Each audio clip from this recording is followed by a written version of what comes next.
Da nossa parte é um prazer tê-lo aqui connosco e pronto, espero que se divirta tanto como nós e, e agradeço ter aceito então o convite. Nada, é um prazer. Agradeço eu por se terem lembrado de mim e me terem feito o convite. Muito obrigado. Passando aqui para a conversa em si, há uma pergunta que eu gosto sempre de fazer à malta do futebol, principalmente quem chega a profissional, que é como é que surgiu este interesse, como é que surgiu o futebol e a paixão pelo futebol na sua vida e se foi desde pequenino, se teve o bichinho como jogador e depois tornou eh, como treinador. Diga-me como é que Não. apareceu? O, o futebol surgiu desde, desde que me conheço. Sempre gostei de futebol. Meu pai gostava muito de futebol também. E, acho que aos 4, 5 anos comecei sempre a ir ao estádio com ele. Eh, e perto dessa idade, ou 6, 7 anos, comecei logo a pedir-lhe para ir jogar futebol, mas na altura ainda não era como nos dias de hoje que se começa a jogar tão cedo. E então só fui jogar com 10 anos. Comecei a jogar e pronto, isso aí foi a paixão do futebol. A paixão do jogador começou aí também. Não fazia, obviamente, ideia. A minha intenção sempre foi quando comecei a ser jogador de futebol. Ahm, Depois foram passando os anos, fui jogando futebol, mas sempre em divisões secundárias. E sinceramente, mesmo como sénior, no início nos primeiros anos de sénior, não pensava, só pensava em jogar e tentar chegar o mais alto possível, mas nunca pensei em ser treinador ou qualquer coisa. Aliás, a minha mulher costuma-me dizer que casou com um jogador, não sabia que ia casar com um treinador também, porque a paciência dela era só para enquanto eu era jogador, que não sabia que o pacote também trazia treinador. Em jeito de brincadeira é isso, mas depois nos últimos anos de jogador, ah, fui começando a ler e a entusiasmar-me pelos cursos e pelo treino. E então depois fui desafiado por um amigo a fazer o primeiro nível. E depois do primeiro nível, aí comecei a levar isto mais a sério, até que depois surgiu-me uma. Eu comecei a treinar com 31 anos, surgiu porque me surgiu uma oportunidade, senão ainda ia continuar a jogar futebol. Mas como surgiu essa oportunidade, eu decidi imediatamente deixar de jogar e abraçar a carreira de treinador. Para além do seu pai, que nomeou como influência para si no início, quais foram as suas maiores influências na altura? Mesmo pessoas no meio do futebol que o incentivaram ou que podia ver e inspirava-se, em algumas pessoas, alguns ídolos de infância? Os ídolos, para começar a jogar futebol, eu tinha alguns amigos que eram da minha idade e moravam muito próximos de mim, ah, e que me puxaram também para o futebol.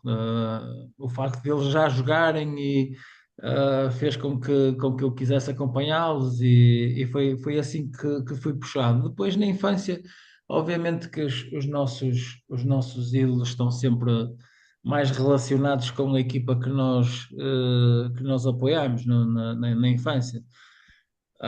E há, obviamente, eu sendo de Guimarães e sendo vitoriano, eu jogava no Vitória na altura. O Paulinho Cascavel é sempre a referência das pessoas da minha idade, é sempre a referência maior do universo vitoriano. Era um jogador fantástico que eu adorava ver jogar e depois tive o prazer de jogar com o filho dele, o prazer de conhecer o Paulinho Cascavel, uma pessoa com quem eu me dou muito bem agora, que é tão boa pessoa como era bom jogador. Ok. Já como treinador e já com os anos a passar, tendo em conta que começou a carreira com 31, há algum treinador que o marcou especialmente e que fez com que a sua forma de ver o jogo fosse inspirada nele? Ah, ah, hum, não caindo óbvio, na minha vida, mesmo na maneira de ver o jogo, há um treinador que muda radicalmente a minha visão sobre o jogo, que é o Rui Quinta. Uh, Rui Quinta foi. Eu joguei futebol até aos 30 anos, foi a altura em que eu apanhei. Foi meu treinador em Paredes, e até lá eu vi o futebol de uma maneira completamente diferente. E o Rui Quinta, bem ou mal, fez-me perceber o jogo de uma forma completamente diferente, fez-me perceber que existiam coisas que eu nunca tinha, com 30 anos, nunca tinha refletido, nem nunca me tinham pedido. Na altura, pouca gente falava da periodização tática ainda. Foi a primeira pessoa que eu ouvi falar e treinei com essa metodologia. Uh, com ele comecei a jogar de uma forma diferente, que eu era defesa central e era defesa central e joguei toda a minha vida com um defesa central a marcar o avançado e outro defesa central a jogar, dizia-se, nas sobras, ahm, e com ele mudei até a forma abriu-me os horizontes para a marcação à zona. Foi a partir daí, e já com 30 anos, e a partir daí eu fui me interessando por esse caminho, foi o caminho que eu segui. Obviamente que hoje, quer o próprio Mister Rui Quinta, quer eu, já não fazemos exatamente aquilo que fazíamos há 20 anos, que isso já foi há 20 anos.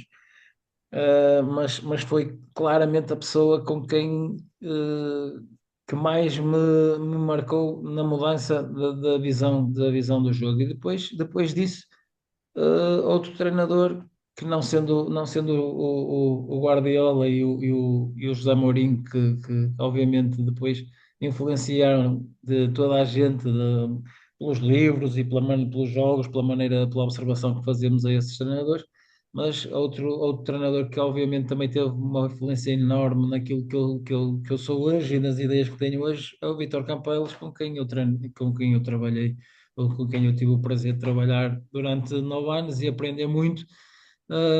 Muitas partilhas, muitos dias de partilha, muitas vivências, e obviamente que também é uma grande influência para mim, no mundo do futebol. Ah, Gostava de lhe perguntar qual foi o melhor conselho que recebeu no futebol, sendo como jogador, mas principalmente como treinador. Ah, Trabalhar todos os dias. Acho que é o trabalho, o estudo, o comprometimento com a profissão é essencial. E era assim como jogador e como treinador também. Há dias menos bons. ah, numa época, se numa época, se a completarmos, fazemos 240 treinos, 250 treinos, são muitos treinos. É normal que haja um ou outro em que estejamos menos predispostos, mas é nesses momentos em que temos que perceber e lembrar-nos que só com trabalho e com atenção e com concentração e com comprometimento é que lá vamos. Passando aqui um bocadinho para aquele que foi o seu projeto mais recente, que foi o Desportivo Chaves, gostava de lhe perguntar. tendo em conta que já tinha outras passagens, esteve lá como treinador adjunto, se não me engano. Tendo agora, sendo a cabeça do projeto, digamos assim, qual foi o seu sentimento quando recebeu este convite para treinar os Chaves? O sentimento de completa surpresa, primeiro. Não estava mesmo nada à espera. Uh, Surpresa, depois achei até que a pessoa que me convidou estava a brincar. O ano passado, nas férias, recebi a chamada do diretor desportivo do Chaves e eu achava que era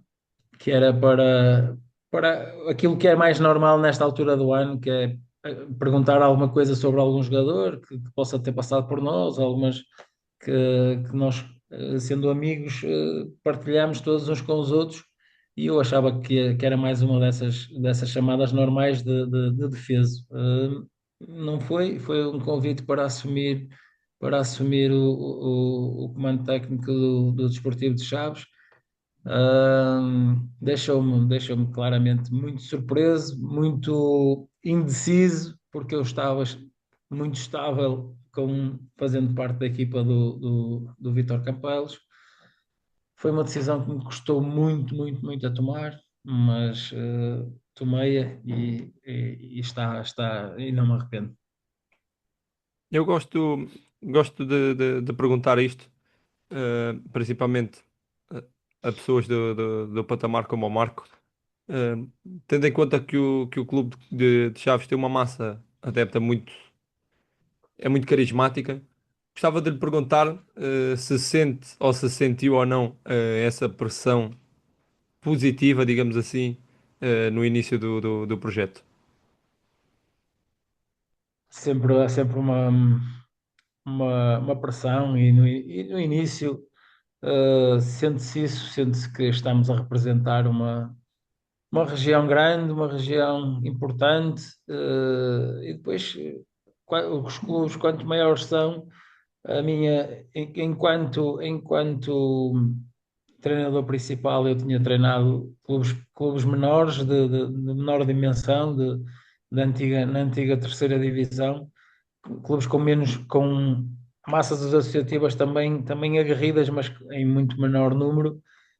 E agora a responsabilidade é muito maior. Estamos a representar um clube com muitos sócios, e em que nós somos quase a principal cara do clube, do plantel, e a responsabilidade é enorme. Mas depois começam os trabalhos, começam os jogos, começam os treinos, e nós vamos só pensando, já nem pensamos muito nisso. É focar na tarefa e desempenhá-la todos os dias. Muito bem. Para si, qual foi o maior desafio de treinar, de treinar os Chaves esta época?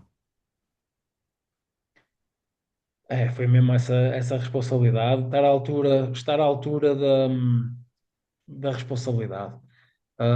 Eu tinha a convicção que estava à altura, mas só o trabalho depois diário é que iria confirmar isso ou não. E foi um passo importante e arriscado que eu dei.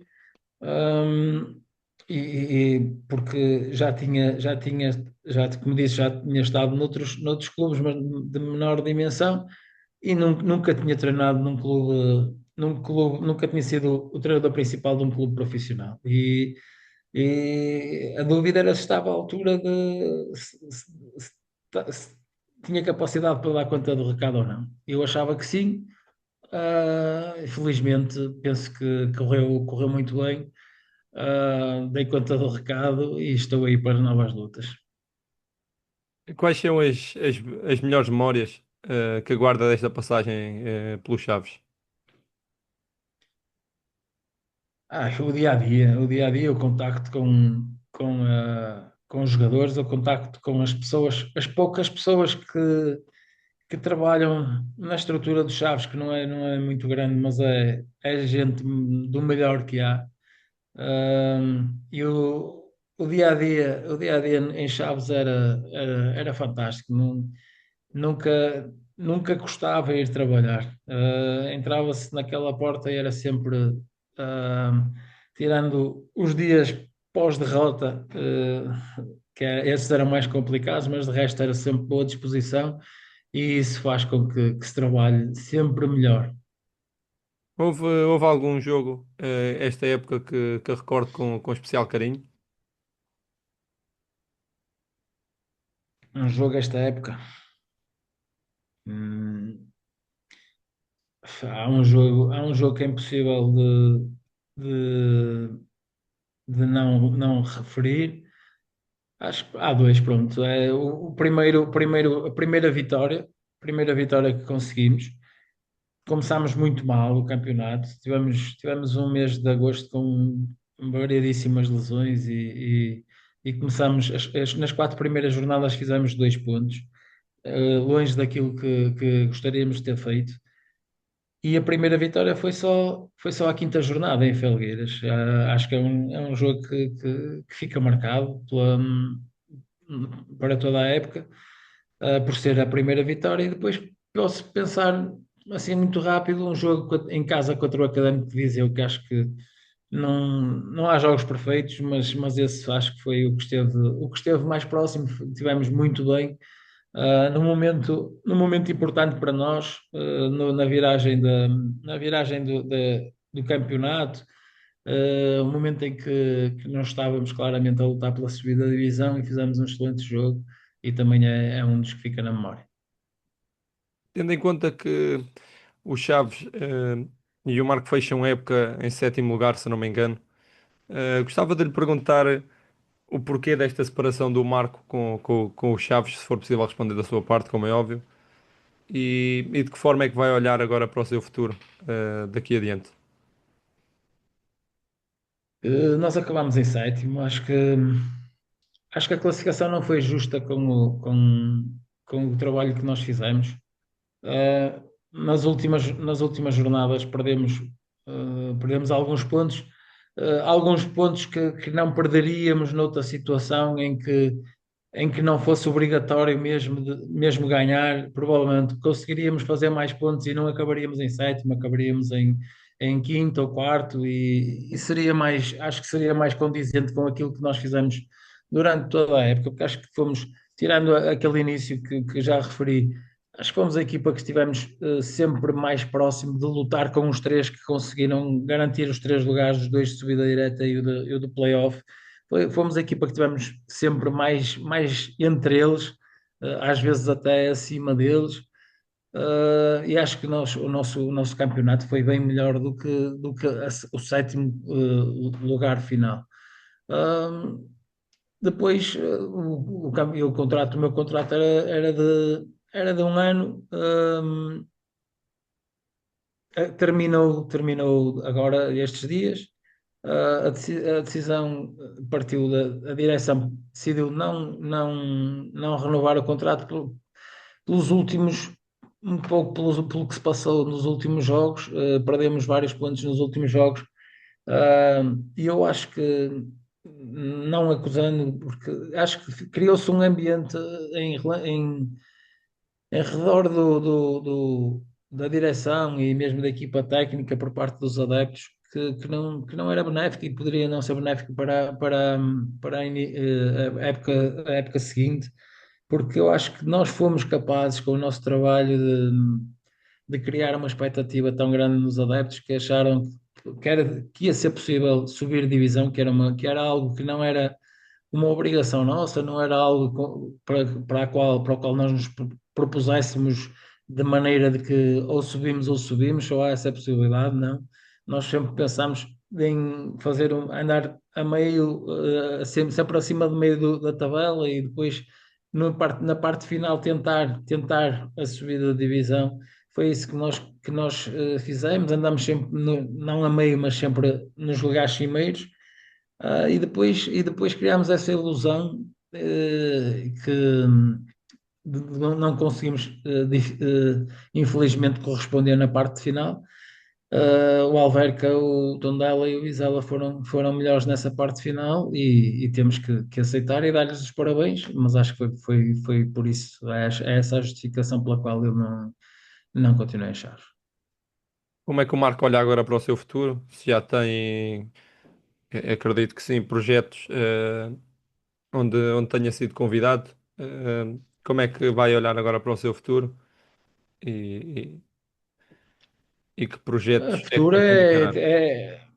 é esperar, é tentar encarar o futuro com o máximo de confiança. Sei que vai surgir outra oportunidade com toda a certeza, porque o trabalho foi bem feito. Acho que as pessoas estão atentas e perceberam que o trabalho foi feito com qualidade. Sinceramente não contava estar neste momento ainda sem treinar, mas o futebol também, nós sabemos que o futebol tem destas coisas e agora é aproveitar o tempo para crescer ainda mais, ser cada dia melhor, estar preparado para logo que surja a próxima oportunidade de corresponder. Certamente há de aparecer. Passando aqui para aquela que será a rotina do Marco como treinador, eu gostava de saber, e faço muito esta pergunta aos atletas e aos jogadores que passam por aqui pelo nosso projeto. Como treinador, penso que ainda não tenha falado com nenhum agora, a não ser com o Marco. Gostava de lhe perguntar como é que é o seu dia a dia enquanto treinador, se é sempre mais ou menos a mesma, ou se cada dia que passa, tem um desafio diferente. Pode haver dias diferentes, mas basicamente a estrutura semanal é muito parecida. Até mesmo os horários começam com o decorrer da época a serem muito similares. Normalmente em Chaves havia pequeno almoço, por isso normalmente saía de casa por volta das 8h15, pequeno almoço acho que era às 8h30, 9 menos um quarto. Havia o pequeno almoço, depois íamos para. O pequeno almoço não é no estádio, é num sítio, era num hotel perto do estádio, e depois toda a gente se dirigia para o estádio. A partir das 9h30 estávamos no estádio, preparar eh, coisas que coisas que havia sempre uma reuniãozinha com o departamento médico para perceber quem estava ou não disponível para o treino, se não teria havido contrariedades de última hora. Ah, Preparar algumas questõezinhas que possam ter ficado em aberto para o treino, às 10h30 começar a treinar, até final do treino até a hora do almoço, normalmente não fazia nada, era um bocadinho, ou melhor, eu poderia fazer, às vezes, uma reunião com o diretor desportivo, com um médico, alguma coisa, mas era hora de, por exemplo, a equipa técnica estar livre normalmente até para correrem ou para irem ao ginásio, um tempinho para eles, até conviverem um pouco ali também com os jogadores no ginásio, no balneário, aproveitarem para isso. E depois, a seguir ao almoço, voltávamos ao estádio e aí sim, dependendo do dia, havia tarefas diferentes. Havia dias em que perdíamos mais tempo, gastávamos mais tempo na análise daquilo que fizemos no jogo passado. Depois, obviamente, sempre para preparar o treino do dia seguinte, ficava sempre preparado nessa tarde. Outros dias já mais direcionados com a observação do adversário seguinte, e isso depois fazia depender um bocadinho, o tempo que levava isso fazia depender um bocadinho o tempo que estávamos à tarde no estádio a trabalhar. Mas nunca antes das 5h30, 6, outros dias 7, 7h30, às vezes já entrava quase na hora de jantar, dependendo. Nós dizíamos sempre que tínhamos hora de entrar, nunca tínhamos hora de saída. Mas trabalhávamos aquilo que fosse necessário, nunca a mais também, porque não teríamos que estar lá a horas só para dizer que lá estávamos. O tempo que era necessário, estávamos lá essa tarde. Depois, era a rotina normal, jantar, jantar, dormir e o dia seguinte era exatamente a mesma coisa. O Marco tem algum ritual, alguma superstição que goste de fazer antes dos jogos? Não, não tenho, não sou, sou muito pouco ligado a superstições. Ok. Há uma pergunta que. Por acaso houve uma este ano que eu não, mas não é superstição, que eu até depois, mas havia vários casacos para vestir e o Chaves dava alternativas e eu percebi que com um deles nunca tinha ganho. E depois na parte final já não o usava, mas perdia na mesma. Eu gostava de lhe perguntar, e há pouco falou-nos da série, de uma série menos positiva de resultados que teve.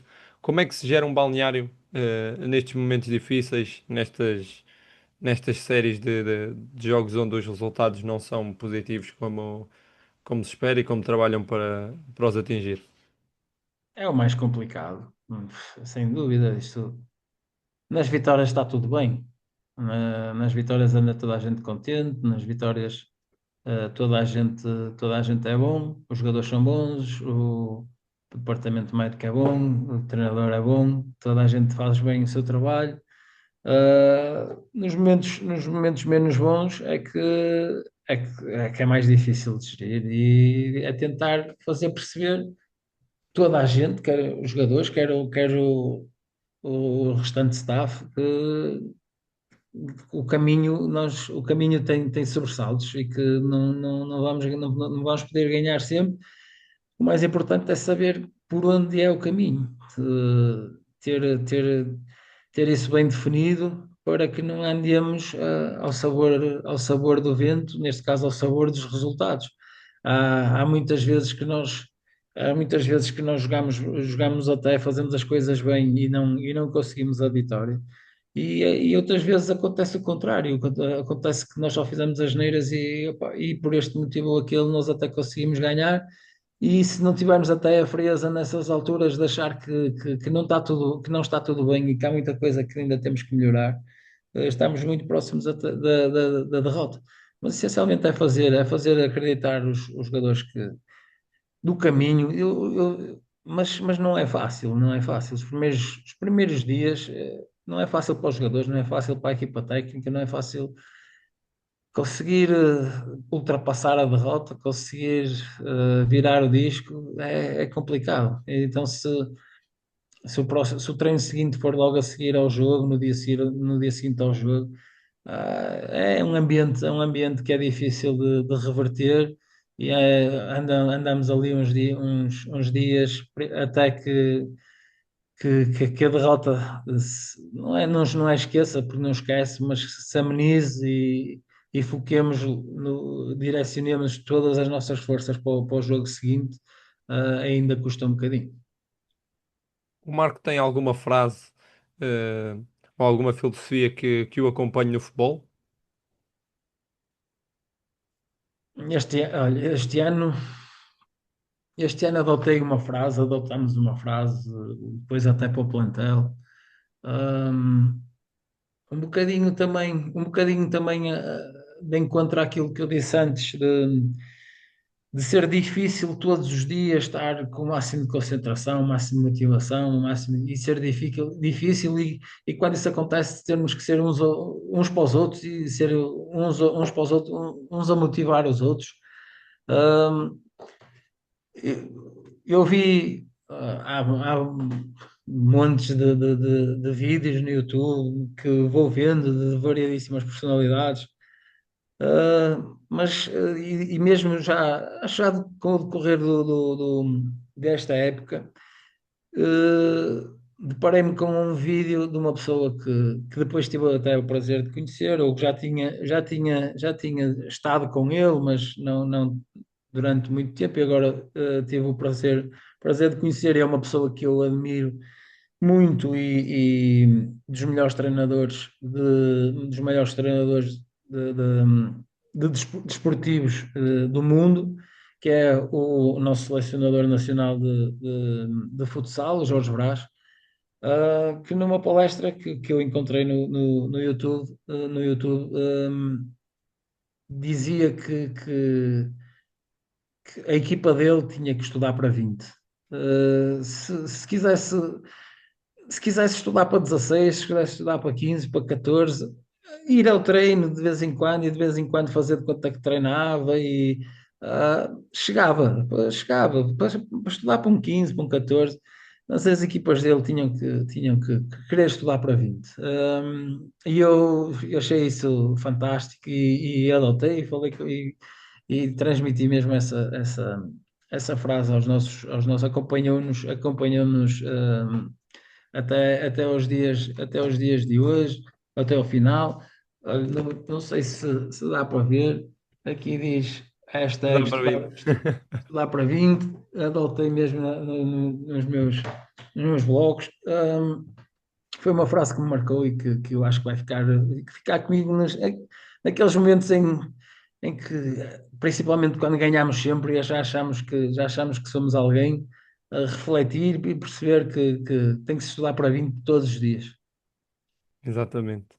Passando aqui um bocadinho para aquilo que é a visão do Marco, daquilo que é o jogo, eu gostava de perguntar como é que o Marco define a sua identidade como treinador.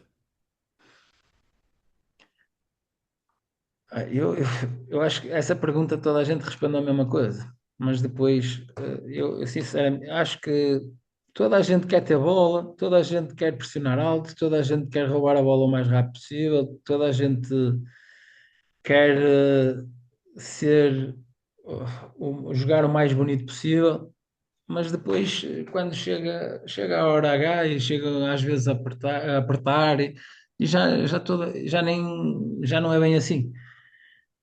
Ah, Sinceramente, eu gosto disso. Gosto de que a equipa jogue bem. Eu gostava que o Chaves tivesse jogado melhor até nesta época do que jogou. Ah, Gosto que a equipa pressione o mais alto possível.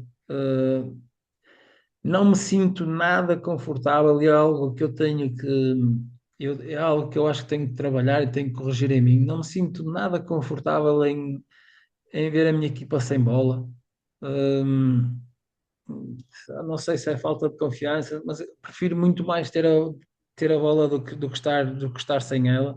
Eu sei, e não é nenhuma crítica, e até admiro treinadores que se sentem, porque provavelmente têm uma confiança extrema no seu processo defensivo, que se sentem completamente confortáveis se não tiverem a bola. E eu não me sinto assim tanto, sinto muito melhor se tiver a bola. Gosto de a ter, gosto às vezes, com toda a sinceridade, há jogos que nós ganhamos sem jogar nada.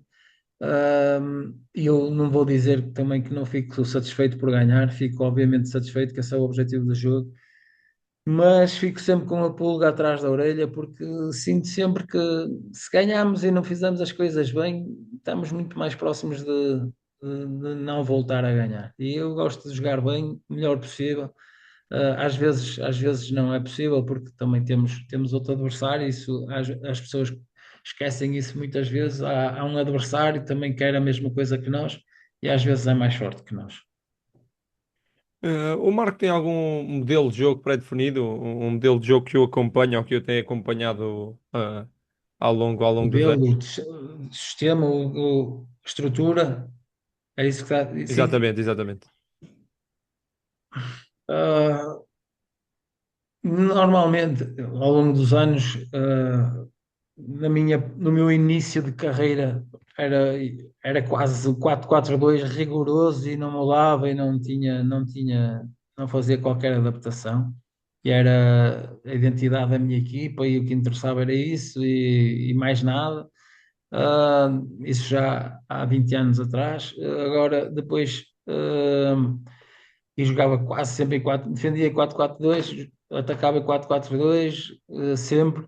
Ah, com o passar dos anos, mesmo agora com o Vítor Campelos, nós fomos fazendo algumas alterações, jogamos mas quase sempre com linha de 4 atrás, 4-2-3-1, 4-3-3. Fomos sempre alternando um bocadinho aí, defensivamente quase sempre também a defender numa estrutura de 4-4-2, mas de forma no ataque variávamos, tínhamos algumas variantes. Este ano, algo que eu também fizemos, atacávamos de uma forma que eu ainda não tinha atacado muitas vezes. Construíamos muitas vezes com três jogadores apenas e depois em 3-4-3 ou 3-2-5. Passava muito por aí a nossa construção. E a defender já dependia um pouco até adaptávamos um pouco a nossa pressão, à forma de construir do nosso adversário, porque acho que também passa um bocadinho por aí. Acho que passa um bocadinho pelos nossos jogadores estarem preparados. Agora as equipas mudam tanto, nem é de jogo para jogo, é durante o jogo. Constroem com três, constroem com quatro, constroem com três mais um, com três mais dois. E eu acho que passa muito por os nossos jogadores estarem preparados para se oporem a cada uma dessas construções, porque essas construções vão acontecer naturalmente no mesmo jogo, em momentos diferentes. O adversário vai construir de maneiras diferentes e nós temos que saber. Já os jogadores são muito inteligentes já e estarem o mais preparados possíveis para se oporem a essas construções. Ok, E Marco. assim como também a nossa construção, também ter algumas variantes que possam quebrar a pressão do adversário. Aqui um bocado e tendo em conta que o Marco me estava a falar muito do modelo e do sistema de ao início ter sido um pouco vincado no 4-4-2, eu gostava de perguntar, tendo em conta que às vezes tem baixas e as lesões afetam muito daquela que pode ser a ideia para o jogo, eh, consoante os jogadores estiverem disponíveis, o modelo altera-se ou fica fiel ao sistema e à ideia que tem e prefere às vezes se calhar fazer adaptações eh, dentro daquilo que são os jogadores disponíveis. O modelo, aquilo que nós pretendemos fazer no jogo, ter bola, aquilo de pressionar, isso acho que não varia muito, mas ah, pode variar, varia algumas coisas na construção, varia alguns posicionamentos, isso sim, e mesmo até ah, o facto de já caí no erro de querer jogar da mesma maneira de uma época para a outra, por exemplo, com jogadores diferentes, jogar exatamente da mesma maneira.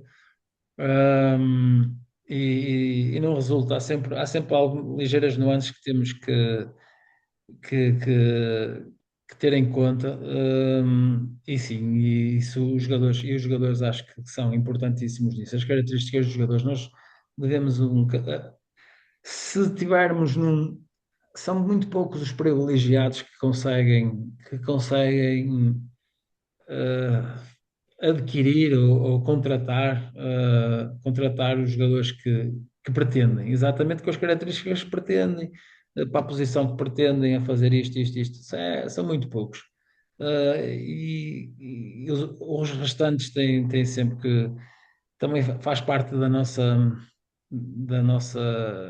profissão e faz parte demonstra até a qualidade do treinador, saber perceber quem tem à frente, quem pode trabalhar e encontrar o melhor para cada um dos seus jogadores. Ao longo da sua carreira, tanto a passagem como jogador, tanto a passagem como treinador, eh, há assim alguma história que tenha ficado na memória, eh, sejam histórias de balneário, seja história com a equipa técnica ou mesmo com os jogadores durante o jogo, que guarda assim algum momento mais engraçado que possa partilhar?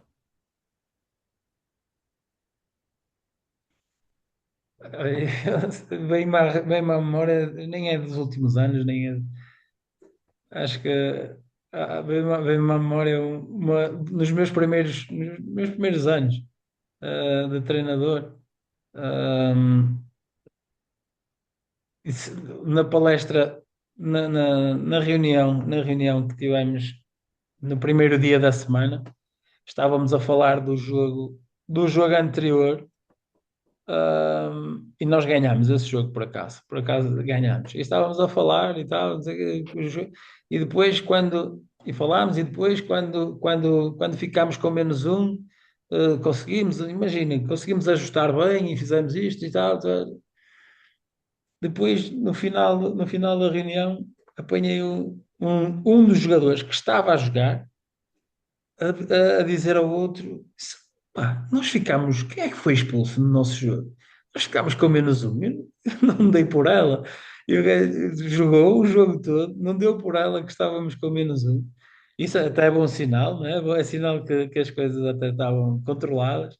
Mas é engraçado que ele jogou ainda meia hora ou qualquer coisa e ele só na terça-feira seguinte é que soube que tinha jogado com -1. Muito bom. Passando agora aqui para as suas passagens, eu quando estive aqui a analisar um pouco daquilo que tinha sido a sua carreira enquanto treinador, vi aqui muitas passagens como treinador adjunto. Eh, eu gostava de lhe perguntar para si qual é a maior diferença de ser o treinador principal e de estar como treinador adjunto. Eu tive muitos anos como treinador adjunto, não tive muitas passagens, porque só tive com o Carlos Azenha durante 3, 4 meses e depois com o Vítor Capelos durante os 9 anos. O Carlos Azenha, por motivos de saúde, só esse tempo, nada que, não por qualquer outro tipo de problema. Mas foram esses dois treinadores com quem eu tive o prazer de trabalhar. A grande e agora mais, eu acho que agora cada vez mais no futebol, a responsabilidade dos adjuntos é tão grande, que não, responsabilidade no dia a dia, responsabilidade no treino, a responsabilidade na criação do treino, na criação de exercícios. Os adjuntos têm cada vez mais palavra nisso. No meu tempo de jogador, eu acredito que os adjuntos eram para carregar os coletes e os cones e apitar o treino, e o treinador principal que era o responsável por tudo. Eu acho que o futebol já não funciona assim. Os adjuntos têm muita, e eu tinha essa responsabilidade na equipa técnica do Vítor. Os meus adjuntos neste momento também a têm. A grande diferença é que para o bem e para o mal, é a nossa cara que está à frente de tudo. Somos nós que saímos à rua, somos nós que o alvo dos adeptos nas alegrias e nos momentos menos bons. Ah, é essa a grande diferença, porque de resto no dia a dia, e temos a responsabilidade de liderar todos os adjuntos em cada uma das funções deles. Nós temos que ser os líderes nesse trabalho, porque ao fim e ao cabo a responsabilidade é nossa. O Marco teve aqui, se não me engano, duas passagens pelo estrangeiro. A mais recente aqui em 2019 na Arábia. Gostava de lhe perguntar que diferenças é que sente a nível de treino e de jogo, em comparação aqui a Portugal, e ao nosso estilo de jogo, comparando com as suas passagens, no estrangeiro. Ahm, São duas passagens diferentes. A primeira em 2011, já há muito tempo. Eu senti, e foi nos Emirados Árabes Unidos, não foi na Arábia Saudita. Eu, nessa altura, era treinador do Cerzedelo, terceira divisão, e depois fui para lá, para a primeira divisão dos Emirados, e eu, sinceramente, aquilo que eu achava era que o nível dos jogadores locais, não os estrangeiros. Os estrangeiros tinham qualidade, mas os locais naquela altura até ficavam um pouco abaixo da nossa terceira divisão. Ahm, e foi uma surpresa para mim, porque eu achava que havia mais qualidade. Esta passagem agora na Arábia Saudita é mais recente e foi mais duradoura e acho que tenho mais referências sobre isso. Ahm, já não senti, ainda não é na altura, na era Ronaldo, que acho que vai haver claramente uma distinção do futebol saudita pré e pós-Ronaldo. Ahm, mas não é, ainda foi antes do Ronaldo ir para lá e de haver este investimento do fundo saudita naqueles clubes. Mas já havia qualidade. O jogador saudita já tinha muito mais qualidade do que o jogador dos Emirados Árabes Unidos.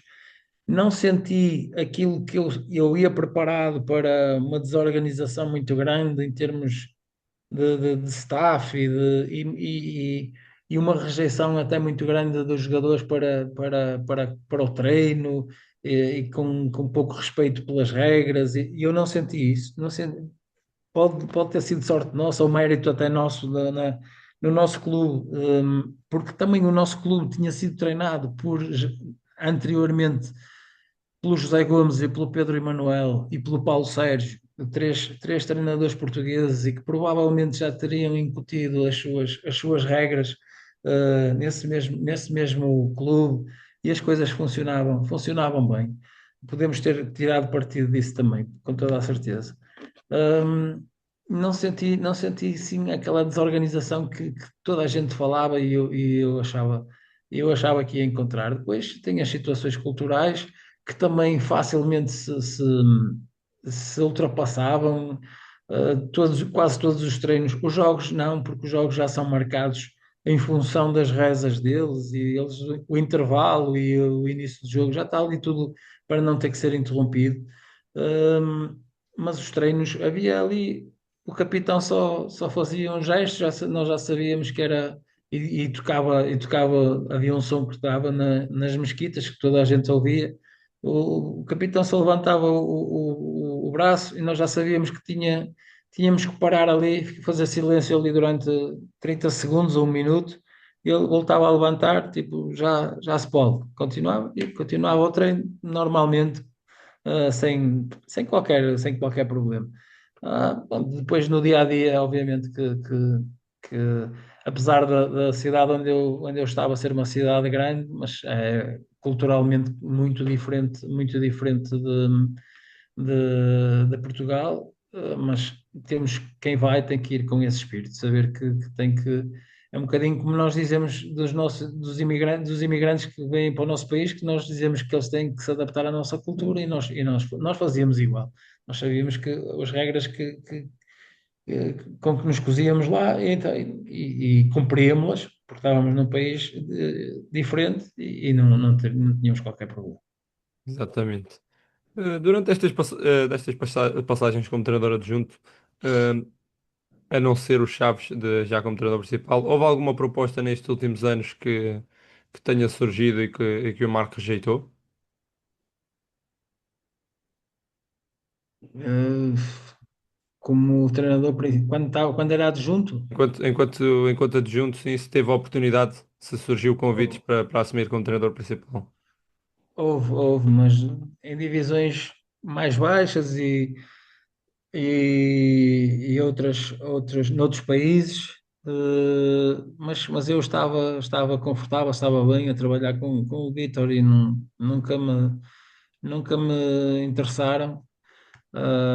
Até ter surgido esta do Chaves, que foi, como eu disse, foi totalmente inesperada e foi algo pelo qual eu sonhava quando comecei em 2006. Achava, obviamente, que o meu sonho era chegar aos campeonatos profissionais.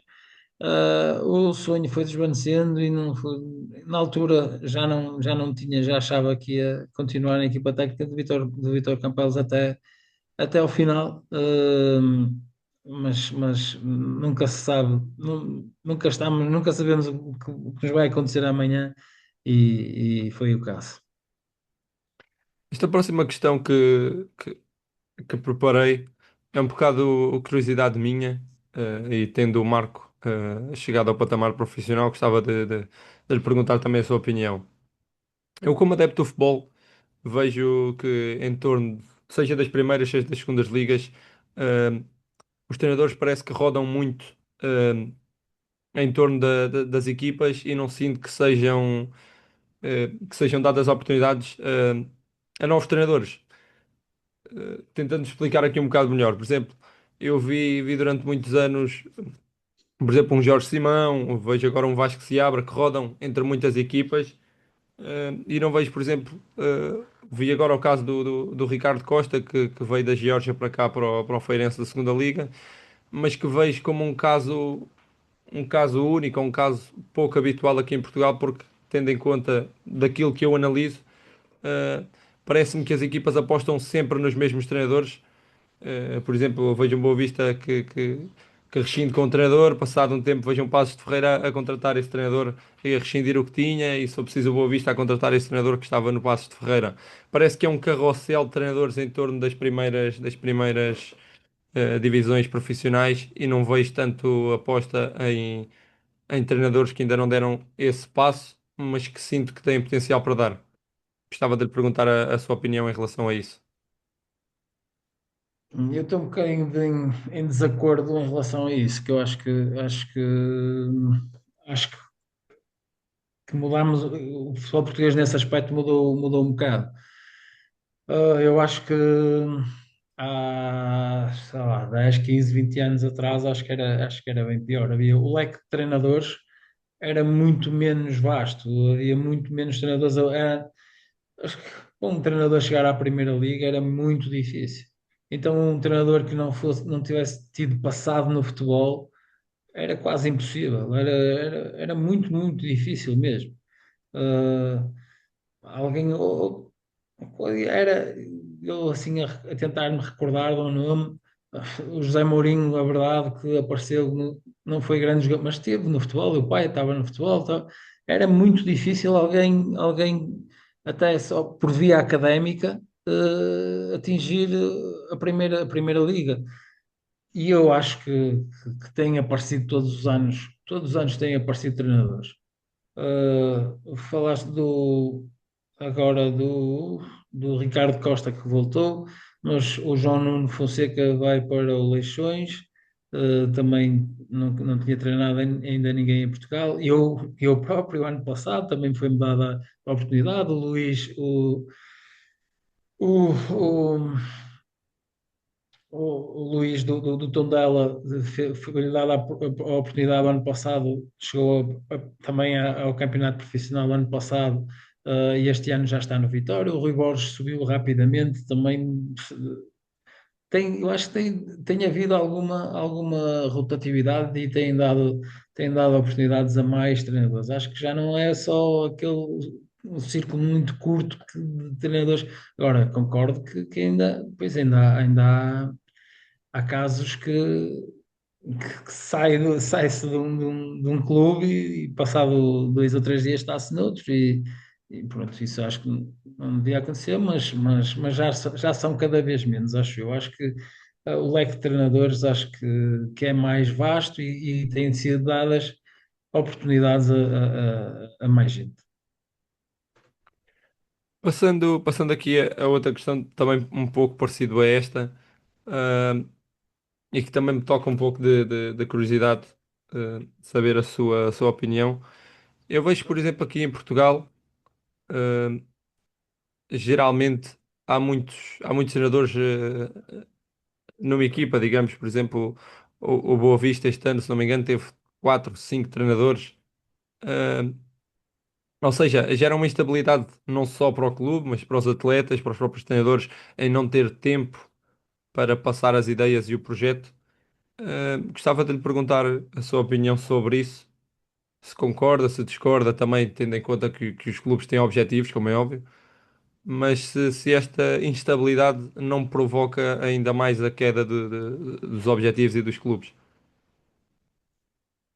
Eu acho que sim, eu acho que isso é o pior que o futebol pode ter. Acho que os dirigentes deviam ter muito mais paciência,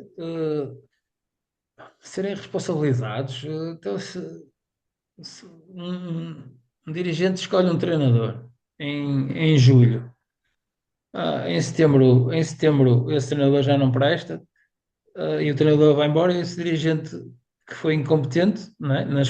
Na ideia dele, foi incompetente porque escolheu mal, a esse dirigente não acontece nada. Só os treinadores é que acontece. E, e desde, ele ou está mal ou escolheu mal, ou então escolheu bem, mas não deu o tempo necessário a esse treinador para trabalhar. E depois até aparecem problemas como o que referi há bocado do modelo de jogo.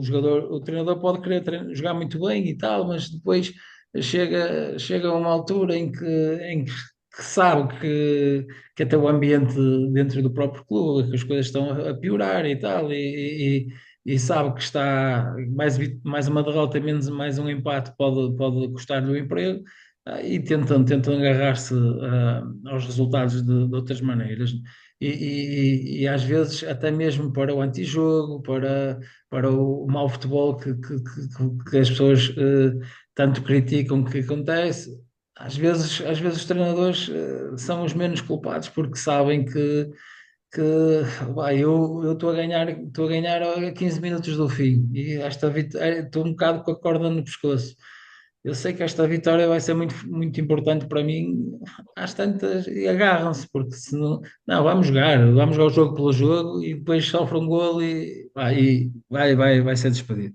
É complicado e eu acho que os dirigentes têm que ter, ou devem ponderar as escolhas e depois dar confiança a quem eles escolheram e confiar também neles próprios, confiar em que escolheram bem e dar essa confiança aos treinadores.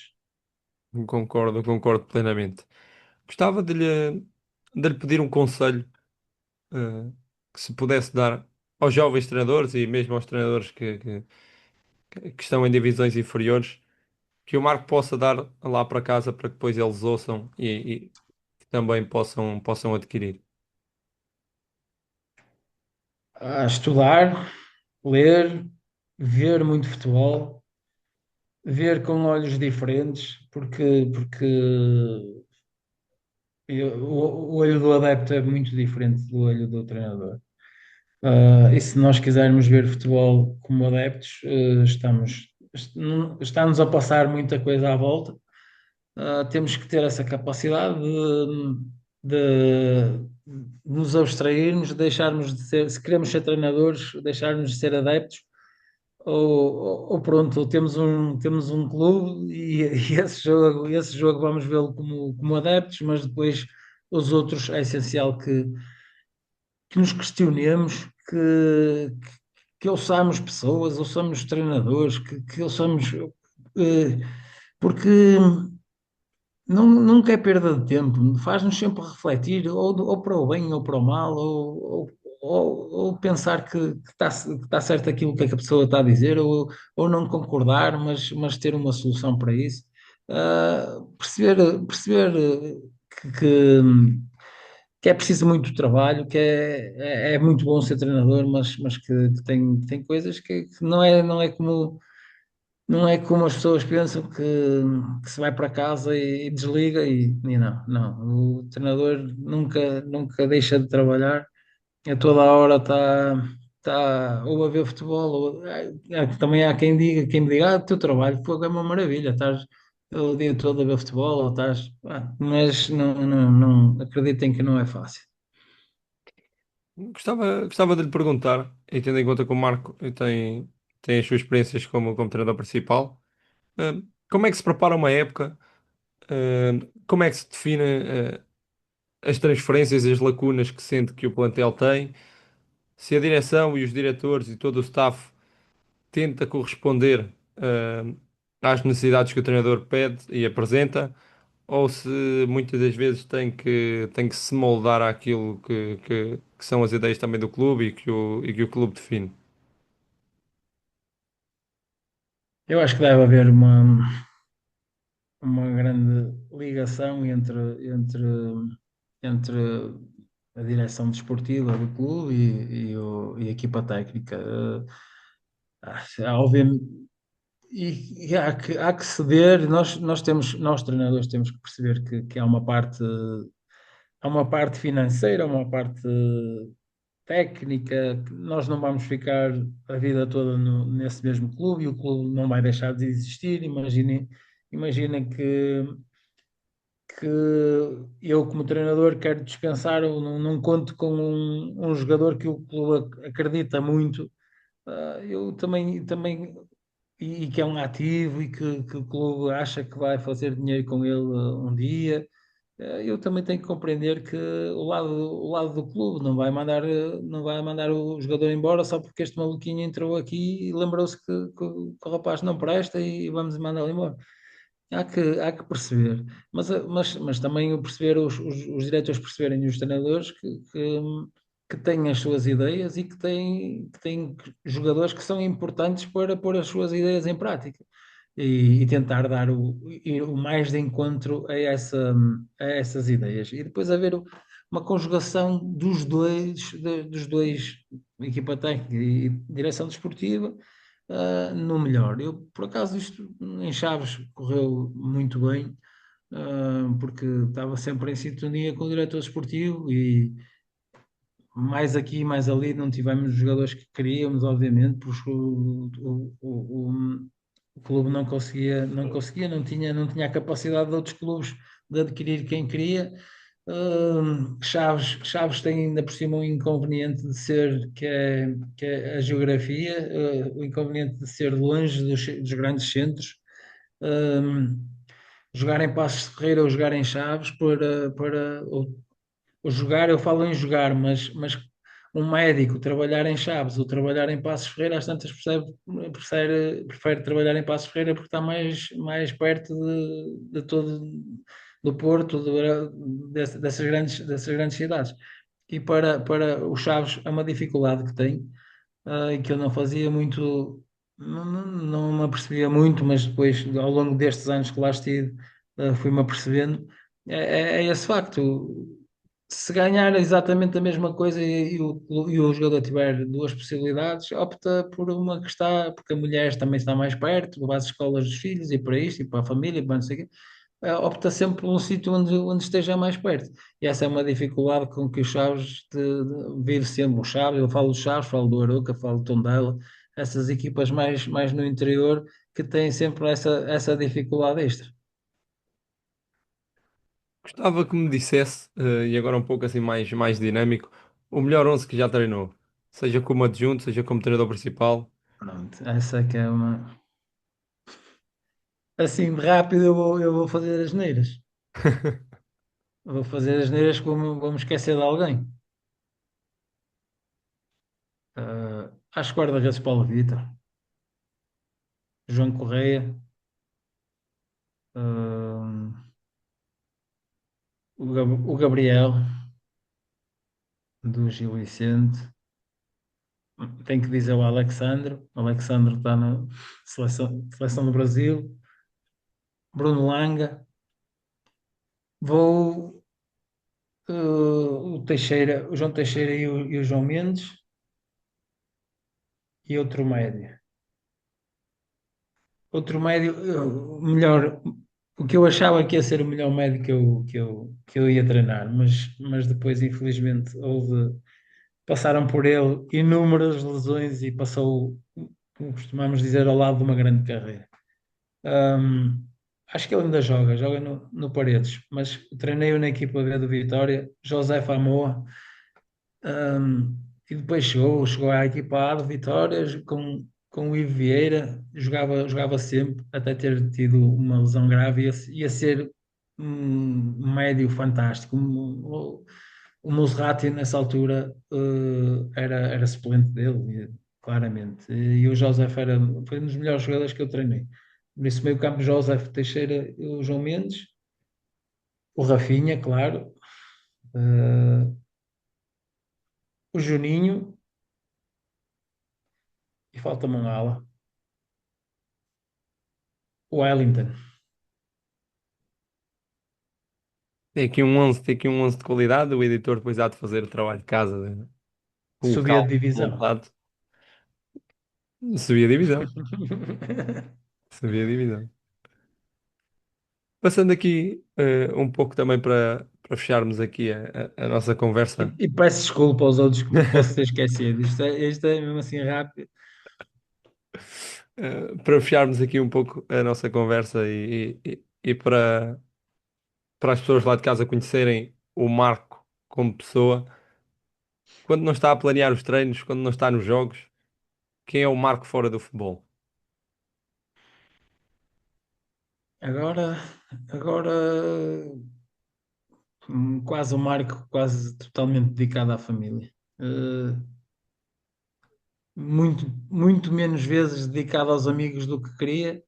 Eh, o pouco tempo, por exemplo, agora em Chaves, jogava fim de semana, a folga normalmente era à segunda, por exemplo, os amigos estão todos a trabalhar e a única, o tempo era todo dedicado à família. E fora do futebol, normalmente é isso. Depois faço questão de ter um jantar ou outro, de vez em quando com os amigos, porque gosto muito, mas de resto é quase só família. Seja no futebol, mas mais na vida, a quem é que, se tiver, a quem é que o Marco sente que teria de dar um agradecimento especial? Ixi, aos meus amigos, vários, aos meus amigos e à minha família, minha família é mais próxima, claramente, que sempre me apoiou, também nos bons momentos, mas também nos maus, que já são 50 anos, também já os passei. E tive sempre essa família mais chegada os amigos mais chegados perto de mim. Para fecharmos, tem algum hobby ou alguma forma que utilize como desligar, digamos, do ritmo do futebol quando está a trabalhar? Eu gostava de jogar pádel, mas eu joguei durante alguns anos, jogava quase todos os dias, eu ficava viciado, mas lesionei-me no joelho e agora jogo muito pouco, muito poucas vezes. Hum, Depois, olha, há uma coisa que eu gosto muito de fazer é seguir o meu filho. O meu filho também joga, tem 13 anos, também já joga futebol lá está, esse é um dos que joga desde os 4 anos, já é uma vida a jogar futebol, mas adoro segui-lo e de antes também seguia a minha filha que também jogava voleibol, no entretanto agora a minha filha já quase nem quer saber de mim, já tem 18 anos, já pouco aparece em casa quase. Uh, mas seguir o meu filho é uma das coisas que me dá mais prazer. Marco, muito obrigado. Para mim e para o projeto Posse de Bola, é um prazer tê-lo aqui connosco. Desejo-lhe tudo bom, seja na vida profissional, seja na vida pessoal. Uh, Espero que se tenha divertido, que esta experiência tenha sido positiva para si, como foi para mim e para nós, e agradeço imenso. Eu é que agradeço e sinceramente gostei muito deste bocadinho. Estou sempre disponível para o que precisarem. Está bem? Muito Muito obrigado. obrigado.